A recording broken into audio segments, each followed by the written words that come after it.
سلام بچه ها، امروز اومدیم با یه ساخت یک تله خیلی قشنگ برای که دوستاتون رو فریب بدید.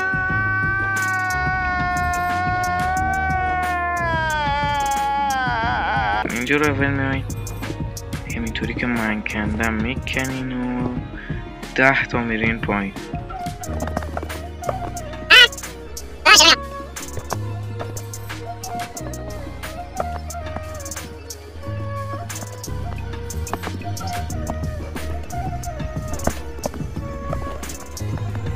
خب بعد از تمام شدن میایین این پایین رو پر لاوا میکنین و تقریبا یک 3-4 تا بالاتر میایین TNT میذارین.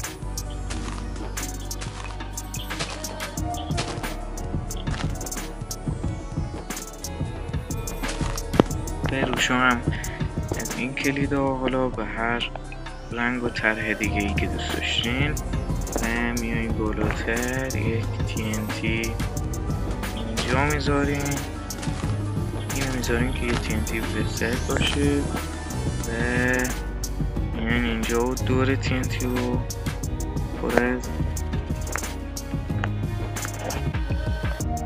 پر از این تابلو میکنین. خب و بعدش بالاشو میای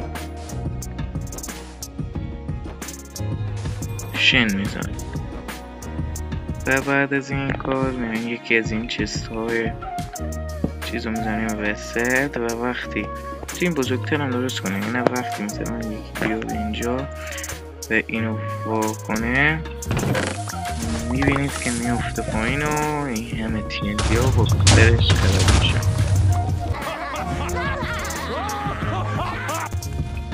خب تا کلیپ های دیگه فعلا خداحافظ. اگه دوست داشتین لایک کنید، کامنت بذارید و سابسکرایب کنید. فعلا خداحافظ.